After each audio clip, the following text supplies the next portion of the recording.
नमस्कार, DD news पर आप सभी दर्शकों का स्वागत है। मैं हूं साइमा खान। नजर डाल लेते हैं सबसे पहले हेडलाइंस पर। राष्ट्रपति द्रौपदी मुर्मू का ओडिशा दौरा आज। राउरकेला में इंटीग्रेटेड कमांड कंट्रोल सेंटर भवन, तारामंडल और जनजातीय संग्रहालय का करेंगी उद्घाटन।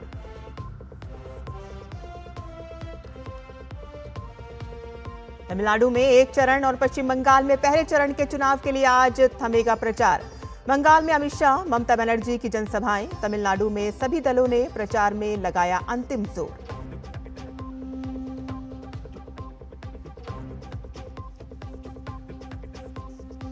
रक्षा मंत्री राजनाथ सिंह आज से 3 दिन के जर्मनी दौरे पर। जर्मनी के रक्षा मंत्री बोरिस पिस्टोरियस से करेंगे मुलाकात। रणनीतिक रक्षा सहयोग को मिलेगी मजबूती।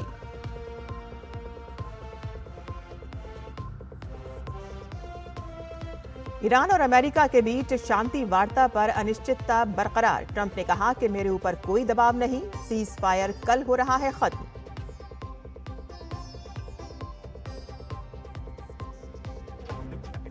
ISSF junior shooting world cup में भारतीय निशानेबाज अपने अभियान की करेंगे शुरुआत।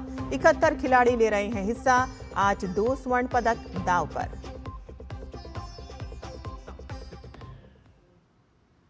और अब समाचार विस्तार से।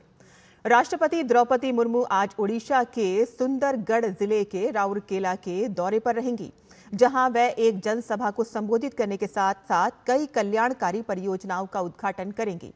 राष्ट्रपति एक दिवसीय दौरे पर राउरकेला के सेक्टर 13 में जनसभा को संबोधित करेंगी और इंटीग्रेटेड कमांड कंट्रोल सेंटर भवन, साइंस पार्क, प्लेनेटेरियम, निर्मल मुंडा परिवेश पथ और कोयल नगर में स्थित प्रमोद उद्यान समेत कई परियोजनाओं का उद्घाटन करेंगी। और इसके बाद वह राउरकेला में ट्राइबल म्यूजियम और कमांड कंट्रोल सेंटर का भी दौरा करेंगी।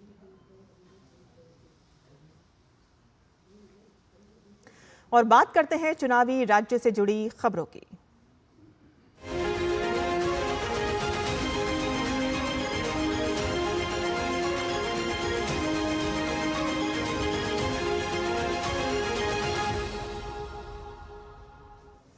तमिलनाडु में होने वाले विधानसभा चुनाव के लिए आज चुनाव प्रचार थम जाएगा। तमिलनाडु की सभी 234 सीटों पर 23 अप्रैल को मतदान होगा।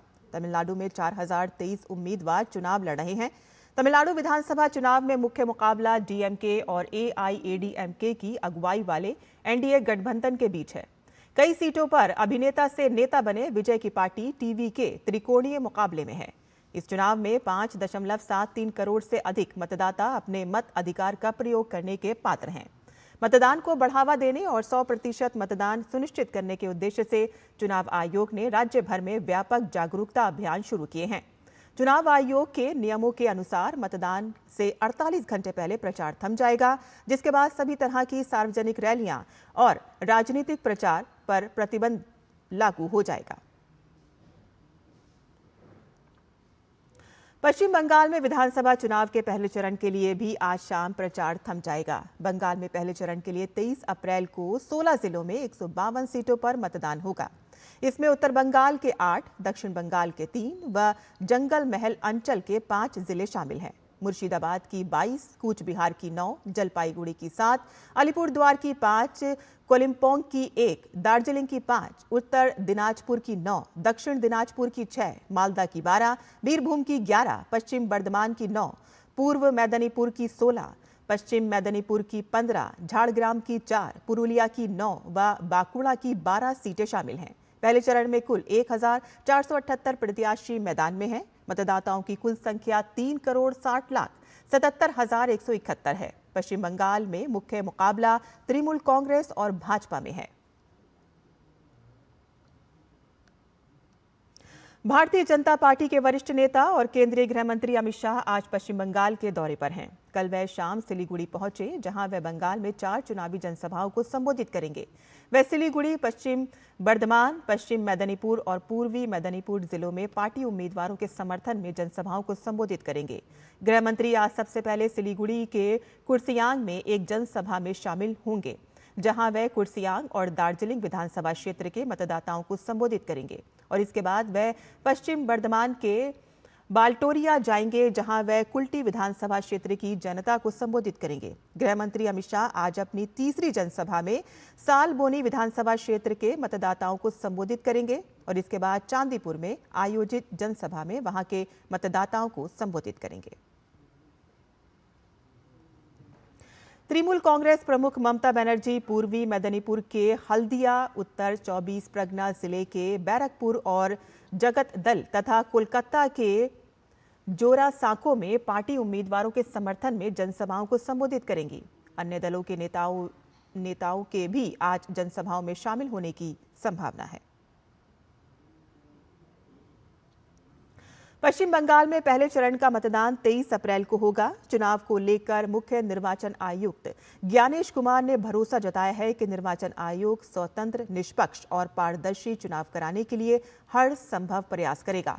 मुख्य निर्वाचन आयुक्त ने कहा है कि चुनाव प्रक्रिया पूरी तरह से भयमुक्त, हिंसा मुक्त और दबाव मुक्त होगी और साथ ही ये भी कहा कि राज्य सरकार स्थानीय निकायों या स्वायत्त संस्थाओं के किसी भी कर्मचारी को चुनावी प्रक्रिया को प्रभावित करने नहीं दिया जाएगा। राज्य में पहले चरण का मतदान 23 अप्रैल को होगा और दूसरे चरण का मतदान 29 अप्रैल को होगा और वोटों की गिनती 4 मई को होगी।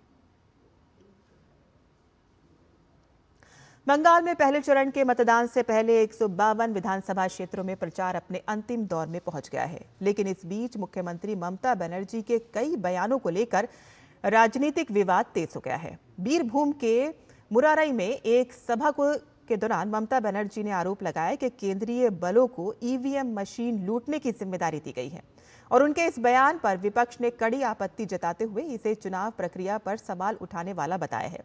चुनाव के नतीजे आते ही राज्य में सियासी बयानबाजी और आरोप प्रत्यारोप तेज होते जा रहे हैं।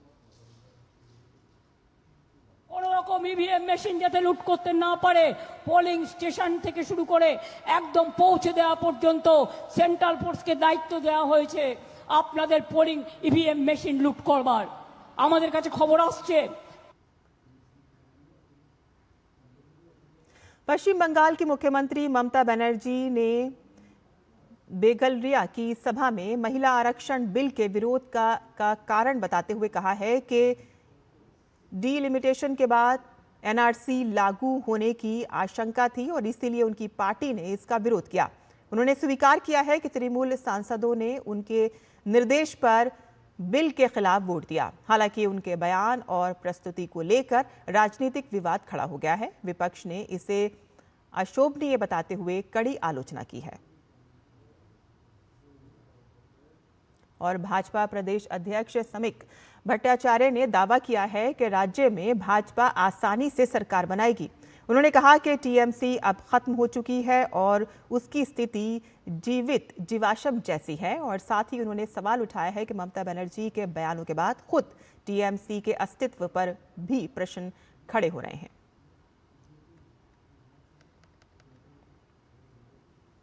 पश्चिम बंगाल में सरकारी कर्मचारियों के मुद्दे पर सियासत तेज हो गई है। बीजेपी नेता सिसिर बाजोरिया ने मुख्यमंत्री ममता बनर्जी और टीएमसी पर निशाना साधते हुए आरोप लगाया है कि सरकार कर्मचारियों के डीए यानी कि महंगाई भत्ते को लेकर टाल मटोल कर रही है। उन्होंने कहा है कि ममता बनर्जी का रवैया ऐसा है कि मानो डीए देना उनकी दयालुता पर निर्भर हो और साथ ही उन्होंने ईवीएम को लेकर लगाए जा रहे आरोप भी बेबुनियाद बताया है। एक ही कारण है, मुख्यमंत्री महोदया शायद अब निश्चित हो गई हैं कि जैसे बंगाल का आवाम इनको वोट नहीं दे रहा है, वैसे यहाँ के सरकारी कर्मचारी भी अब इनको त्याग रहे हैं। तो ये देखते हैं कि इनका वोट ही नहीं गिरने, इनको अब देखिए ये खुद अत्याचार किए हैं सरकारी कर्मचारियों पे। आज डीए को बोलते हैं मेरा दया होगा तो तुमको देंगे। भाई एक कर्मचारी का डीए उसका हक है, वो आपका दया भाग का कैसा है? ईवीएम चोरी करने आ रही है सेंट्रल फोर्स, इससे हास्य कर नहीं हो सकता। वो आते हैं यहाँ सुरक्षा करने, वो पूरे देश से आते हैं, वो कश्मीर से कन्याकुमारी, वो कच्छ से तिनसुकिया। बंगाल चुनाव के मद्देनजर खड़गपुर थाना क्षेत्र के बसंतपुर इलाके में प्रशासन ने संयुक्त सुरक्षा गश्त तेज कर दी है। पुलिस और सुरक्षा बलों की मौजूदगी बढ़ाकर इलाकों में कानून व्यवस्था को मजबूत किया जा रहा है। प्रशासन ने नागरिकों से अपील की है कि वह बिना किसी डर या दबाव के अपने मत अधिकार का प्रयोग करें। अधिकारियों का कहना है कि निष्पक्ष और शांतिपूर्ण मतदान सुनिश्चित करना उनकी प्राथमिकता है। स्थानीय लोगों में विश्वास बनाए रखने और किसी भी अप्रिय घटना को रोकने के लिए लगातार निगरानी और गश्त जारी है। दिल्ली की मुख्यमंत्री रेखा गुप्ता ने टीएमसी सरकार पर रोड शो के दौरान इलाके की स्ट्रीट लाइटें बंद करके हजारों लोगों की जान खतरे में डालने का आरोप लगाया है। सोमवार शाम को रेखा शर्मा का कोलकाता में रोड शो था और उनका आरोप है कि इस दौरान पश्चिम बंगाल के अधिकारियों ने जानबूझकर एक इलाके की स्ट्रीट लाइटें बंद कर दी ताकि उनके चुनाव प्रचार में बाधा डाली जा सके और भाजपा उम्मीदवारों का समर्थन करने के लिए जमा हुए हजारों लोगों की जान खतरे में डाली जा सके। अंधेरे के बीच विशाल जनसमूह को संबोधित करते हुए दिल्ली की मुख्यमंत्री ने कहा कि दूसरे राज्य के मुख्यमंत्री यहां मौजूद हैं। अगर सुरक्षा में कोई चूक होती है तो इसकी जिम्मेदारी ममता दीदी पर होगी। और साथ ही इस दौरान दिल्ली की मुख्यमंत्री ने महिलाओं की सुरक्षा और सम्मान के मामले में टीएमसी के रिकॉर्ड पर भी निशाना साधा।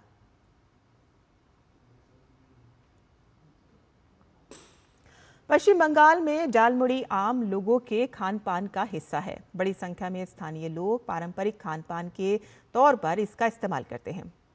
झाड़ग्राम में अपनी एक चुनावी सभा के दौरान प्रधानमंत्री नरेंद्र मोदी ने यहां की प्रसिद्ध झालमुड़ी का लुत्फ उठाया। प्रधानमंत्री मोदी को झालमुड़ी बनाकर देने वाले विक्रम ने भी कभी कल्पना नहीं की थी कि एक दिन वो देश के प्रधानमंत्री को झालमुड़ी खिलाएंगे। देखिए झाड़ग्राम से डीडी न्यूज के संवाददाता नीरज सिंह की ये रिपोर्ट। पश्चिम बंगाल की राजनीति में झालमुड़ी का तड़का। प्रधानमंत्री नरेंद्र मोदी झाड़ग्राम पहुंचे थे एक चुनावी सभा को संबोधित करने के लिए और लौटते समय शाम के समय उन्होंने पश्चिम बंगाल की फेमस झालमुड़ी का जो नाश्ता है वो किया और विक्रम की दुकान पर प्रधानमंत्री झालमुड़ी खाने के लिए पहुंचे थे और झालमुड़ी उन्होंने यहाँ से ली। विक्रम इस समय हमारे साथ हैं। प्रधानमंत्री यहाँ पर पहुंचे, क्या बोले आपसे? बोले मुड़ी खाएंगे, मुड़ी बना दो। बना दिए मुड़ी, खाएं। बोले बहुत बढ़िया है। फिर नाम मेरा पूछें, माता पिता का नाम पूछें, कितनी तक पढ़े हो, कितनी साल से व्यवसाय कर रहे हो, बस सही। अच्छा, दूसरा कभी सोचा था कि प्रधानमंत्री आपकी दुकान पे आके झालमुड़ी खाएगा? नहीं सर, ऐसा कभी नहीं सोचा था कि मेरे दुकान में आएंगे, कभी नहीं सोचा था। कैसा लगा जब प्रधानमंत्री आपके पास पहुंचे झालमुड़ी खाने के लिए? मिलकर बहुत खुशी मिला और अच्छा लगा। निश्चित तौर पर पश्चिम बंगाल की राजनीति में एक अलग तरह का फ्लेवर अब आ गया है, क्योंकि प्रधानमंत्री हमने देखा है कि जब भी बात करते हैं, स्थानीय उत्पादों की बात करते हैं, झालमुड़ी की दुकान पर पहुंचकर प्रधानमंत्री ने एक मैसेज दिया, एक संदेश दिया है कि स्थानीय उत्पादों का प्रयोग अगर लोग करेंगे तो आर्थिक रूप से वो लोग भी समृद्ध होंगे जो इस तरह के उत्पादों से जुड़े हुए हैं। कैमरामैन मोर मुकुट के साथ नीरज सिंह, डीडी न्यूज, झाड़ग्राम। मध्य प्रदेश के मुख्यमंत्री और भाजपा नेता मोहन यादव आज तमिलनाडु में भाजपा प्रत्याशियों के समर्थन में रासीपुरम और अविनाशी विधानसभा क्षेत्रों में चुनाव प्रचार करेंगे। कोयम्बटूर के रासीपुरम विधानसभा क्षेत्र में वे दोपहर बाद भाजपा कार्यकर्ताओं के साथ बैठक करेंगे और इसके बाद मुख्यमंत्री शाम 4:30 बजे अविनाशी विधानसभा क्षेत्र में भाजपा प्रत्याशी डॉक्टर एल मुरुगन के समर्थन में प्रचार करेंगे और जनसंपर्क करेंगे। यहां से चुनाव लड़ रहे डॉक्टर एल मुरुगन का मध्य प्रदेश से खास कनेक्शन है। दरअसल डॉक्टर मुरुगन मध्य प्रदेश से राज्यसभा सदस्य हैं। तमिलनाडु में चुनाव प्रचार के लिए आज अंतिम दिन है और सभी दलों ने प्रचार में ताकत झोंकी है। डीएमके प्रमुख और तमिलनाडु सीएम स्टालिन लगातार प्रचार कर रहे हैं। कल स्टालिन ने चेन्नई में आप प्रमुख अरविंद केजरीवाल के साथ रोड शो किया, तो वहीं उदयनिधि स्टालिन भी प्रचार में लगे हुए हैं।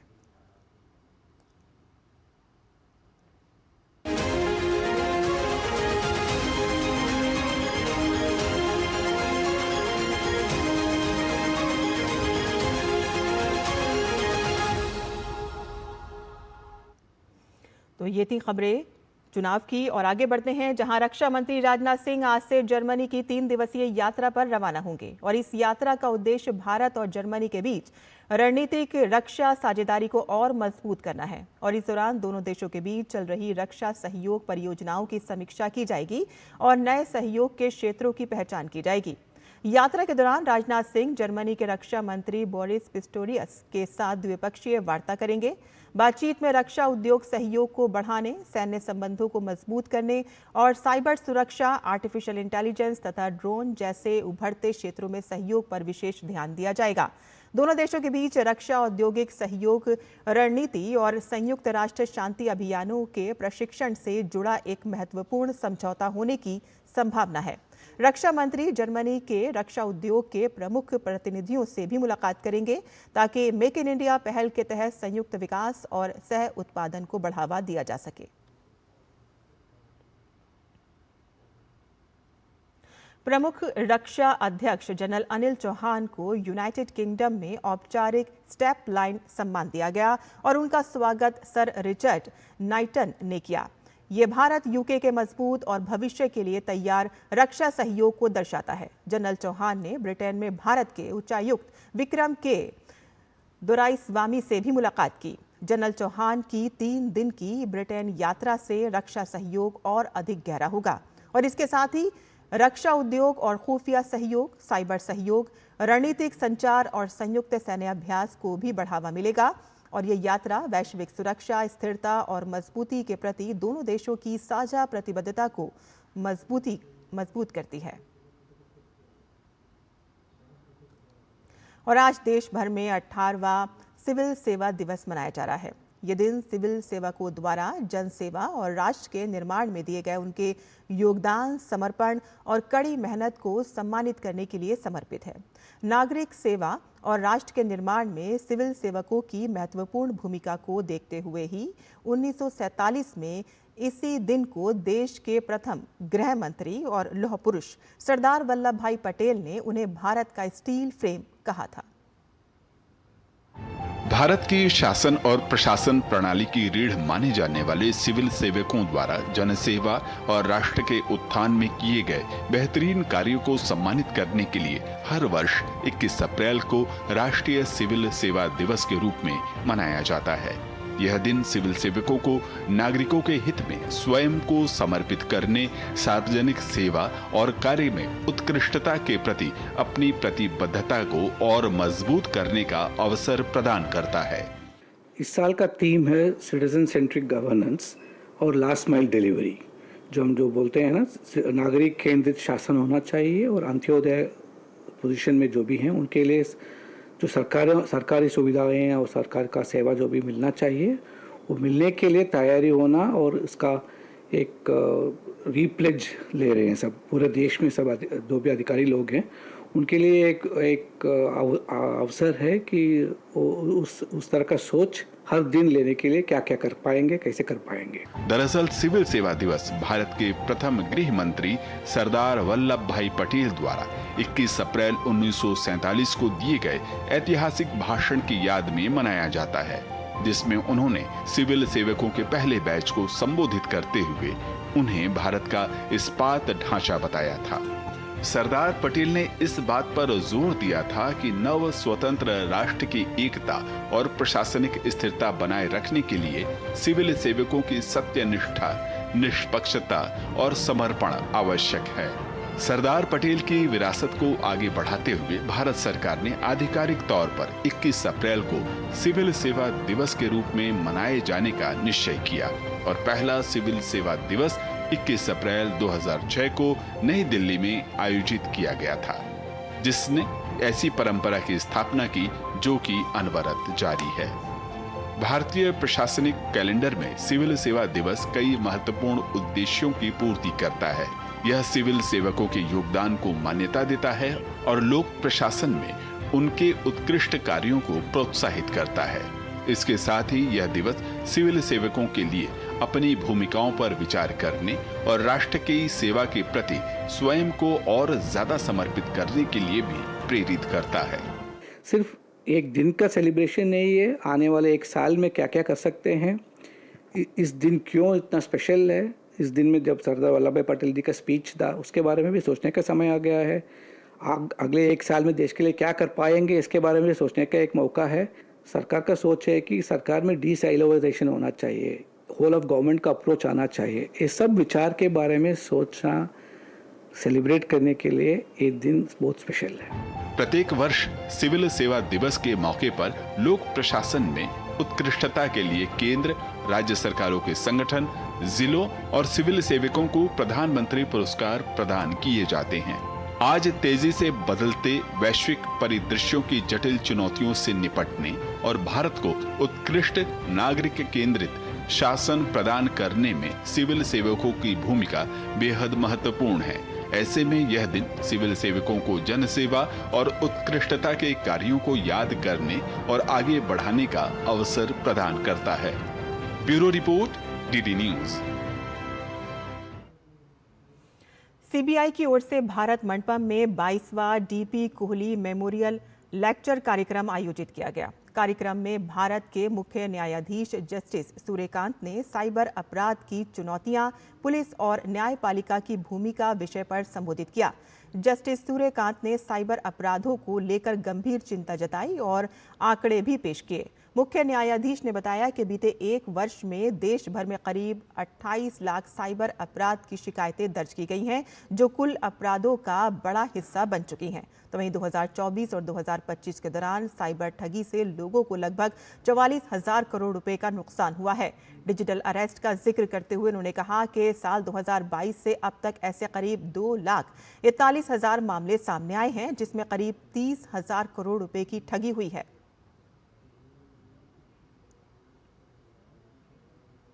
Over the past year, I believe nearly 28 lakh cybercrime complaints have been registered, an astronomical figure that now constitutes almost half of all reported offences. In the span of just 2 years, 24 and 25, citizens have collectively lost close to rupees 44,000 crore to cyber fraud. The scale of this threat becomes even more stark when we consider that since 2022, the Ministry of Home Affairs has recorded over 2,41,000 complaints relating specifically to so-called digital arrest. That scam alone involving losses of approximately rupees 30,000 crore. Supreme court ने दिल्ली दंगों की व्यापक साजिश के मामले में जमानत से इंकार करने वाले अपने फैसले पर पुनर्विचार की मांग वाली उमर खालिद की याचिका खारिज कर दी है। उमर खालिद ने सुप्रीम कोर्ट से 5 जनवरी के उस फैसले पर फिर से विचार की मांग की है, जिसमें कोर्ट ने उसे जमानत देने से इंकार कर दिया था। उसने सुप्रीम कोर्ट से ओपन कोर्ट में सुनवाई की मांग की थी। कोर्ट ने कहा कि इस मामले में फैसले पर पुनर्विचार का कोई आधार नहीं है। सरकार ने किसानों के लाभ और घरेलू बाजारों की स्थिरता के लिए अतिरिक्त 25 लाख मीट्रिक टन गेहूं के निर्यात को मंजूरी दे दी है। यह निर्णय उत्पादन अनुमानों, स्टॉक की उपलब्धता और मूल्य रुझानों की समीक्षा के बाद लिया गया है। केंद्रीय उपभोक्ता मामले, खाद्य एवं सार्वजनिक वितरण मंत्रालय ने बताया है कि रबी 2025 में गेहूं की बुआई बढ़कर 334 लाख हेक्टेयर से अधिक हो गई है और पिछले वर्ष बुआई 328 लाख हेक्टेयर थी। सरकार ने कहा है कि देश में गेहूं का उत्पादन और भंडार पर्याप्त है, जिससे आपूर्ति की स्थिति मजबूत बनी हुई है। वहीं जूट सेक्टर में बढ़ती कीमतों और कच्चे माल की कमी को लेकर सरकार ने बड़ा कदम उठाया है। केंद्र सरकार ने कच्चे जूट के ट्रेडर्स और बेलर्स के लिए स्टॉक लिमिट को 0 कर दिया है, यानी कि अब उनके पास मौजूद पूरा जूट तय समय सीमा के भीतर जूट मिलों को बेचना होगा। सरकार का कहना है कि पिछले कुछ महीनों में कच्चे जूट की कीमतें तेजी से बढ़ी हैं और ये न्यूनतम समर्थन मूल्य से काफी ऊपर बनी हुई हैं। ऐसे में जमाखोरी और सट्टेबाजी पर लगाम लगाने के लिए ये फैसला लिया गया है।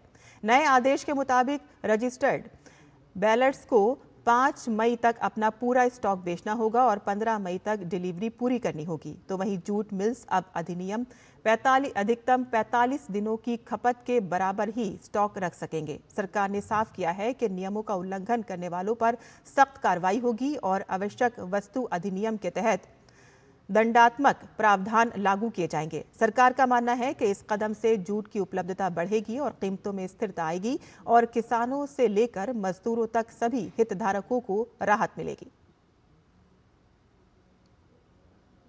मौसम विभाग ने अगले 2 दिनों के लिए चंडीगढ़, दिल्ली, हरियाणा, पूर्वी राजस्थान, उत्तर प्रदेश, छत्तीसगढ़, झारखंड, पश्चिम बंगाल के गांगेय क्षेत्र, पंजाब और विदर्भ में लू चलने की संभावना व्यक्त की है।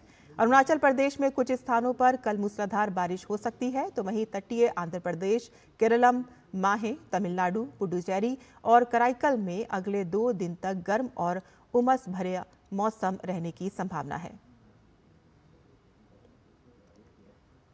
मुंबई इंडियंस ने आईपीएल सीजन में लगातार 4 मैच हारने के बाद जीत हासिल कर ली है। टीम ने गुजरात टाइटंस को 99 रन से हराया और ये इस सीजन में किसी भी टीम का सबसे बड़ी जीत है। मुंबई ने 20 ओवर में 5 विकेट पर 199 रन बनाए। जवाब में गुजरात की टीम 16वें ओवर में 100 रन पर ऑल आउट हो गई। मुंबई इंडियंस इस जीत से पॉइंट टेबल में 4 अंकों के साथ 7वें नंबर पर पहुंच गई है, तो वहीं गुजरात हार के बावजूद 6ठे नंबर पर है। और इसी के साथ ही हमारा ये बुलेटिन यहीं खत्म होता है। आगे आप देख सकते हैं नया सवेरा। मुझे अनुमति दें। नमस्कार।